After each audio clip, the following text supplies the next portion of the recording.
Would you be willing to trade silver for food?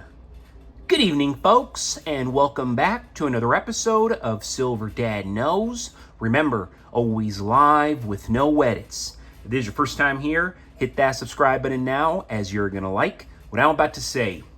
So, just begin this evening, I am presenting to you right here a very, very attractive piece right here. A lot of quality put into these. Of course, the capsule itself is scratched, but trust me, the coin is not. The coin is intact.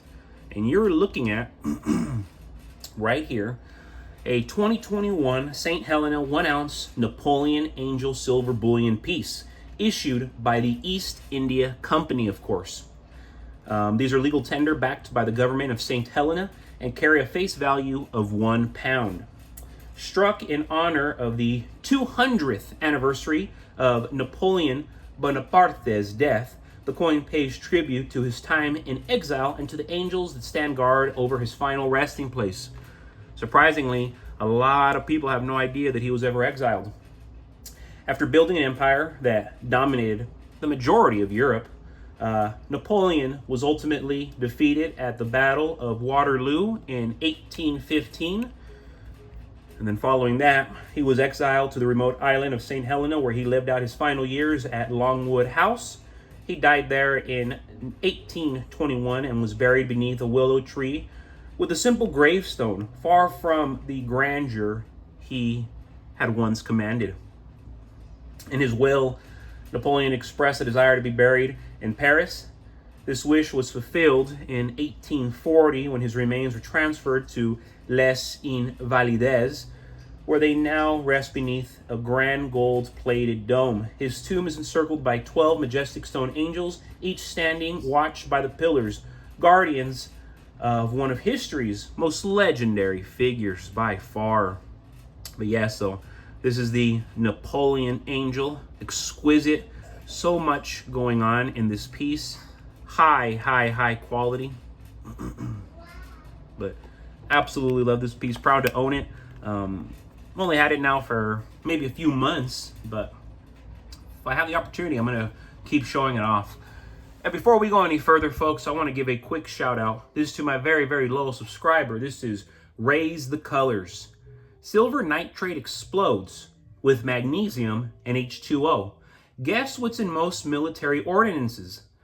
Army ordinances, and chemists know. Do you? Well, you do now if you read this. Awesome comment right there coming from Raise the Colors. And it is outrageous, how much silver our military uses. In fact, I'm not even going to say it's outrageous. It's glorious that silver is one of the key components to making our military and our weaponry so superior compared to the rest of the world. We can say a lot of things about America, but our military is still such a powerful force where the other militaries around the world, they really don't compare to our army. Even though our army's getting more woke and getting kind of weird, that's not the majority of the army. The majority of our army is not woke, and especially with the current administration, there's a lot of things that are being undone. I'm not going to say I'm for it. I'm not going to say I'm against it. But ultimately, I will say that even with the last administration, our military was massively powerful. Before that, massively powerful. Our military has been massively powerful, even after the year 2000.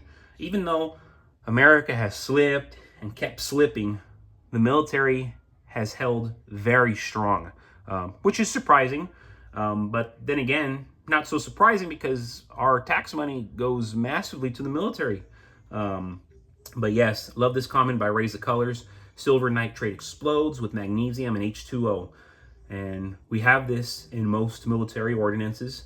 And of course, the Army knows this. Of course, chemists know this. And now, many of us know this if we didn't already. But I have known for years now that silver is used in military weaponry excessively. And that's one of the reasons why I tell people, if you don't own silver, you don't own gold.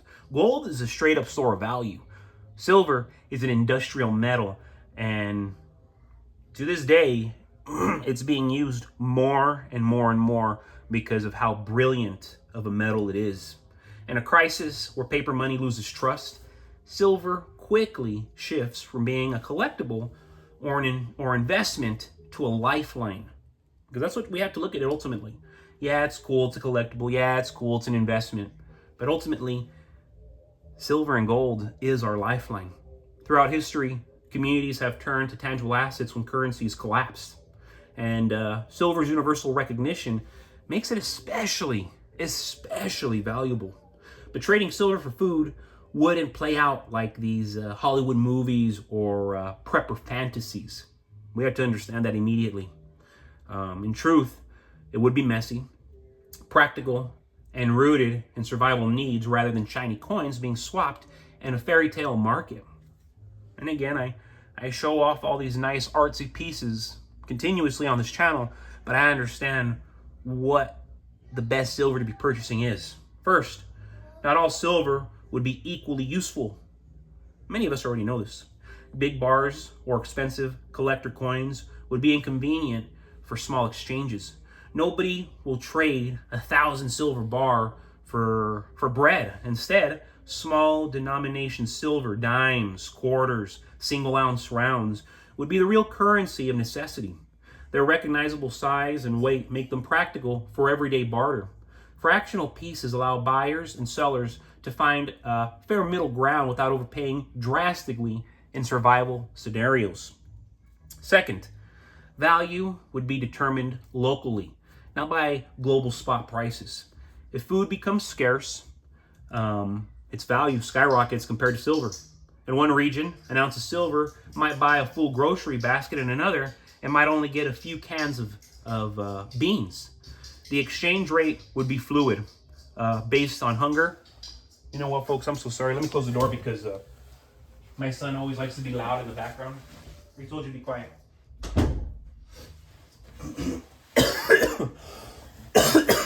Excuse me, folks. I have a nasty, nasty cough there.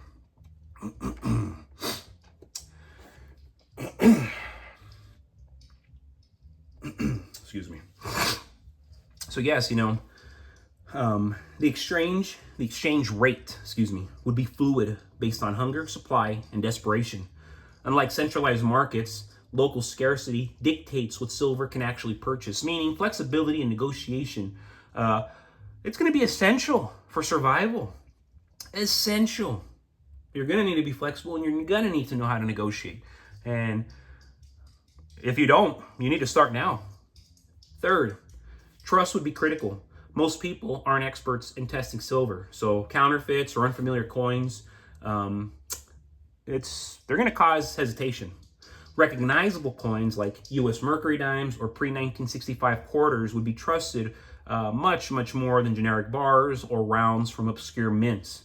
Sellers of food would prefer simple, easy to recognize pieces over anything requiring complex verification. This means silver stackers who prioritize junk silver and well-known bullion would have a real advantage in trade. So I'm telling you now, stick to 90% silver, stick to American Eagles, stick to maples, and then I really wouldn't venture off more than that because that's the most recognizable silver in the world. Fourth, security concerns would arise. Carrying silver to a barter exchange paints a target on your back, anybody's back who has that much silver. Trading will likely happen quickly and quietly within trusted networks or at organized community barter markets rather than random encounters. Building relationships with farmers, with ranchers, local producers before a crisis, that's going to make trading smoother in a grand scheme. In survival economics, reputation often matters as much as what's in your hand. I'm going to repeat that. In survival economics, reputation matters as much as what's in your hand. Finally, silver wouldn't be the first currency. Food, ammunition, and necessities would be. But once immediate panic passes, silver becomes a bridge. a longer-term trade medium and a way to preserve value beyond perishable goods.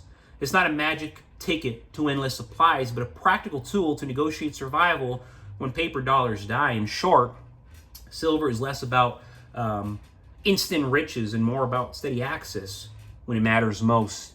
But folks, as always, thank you so much for joining us for another evening, another episode of Silver Dad Knows.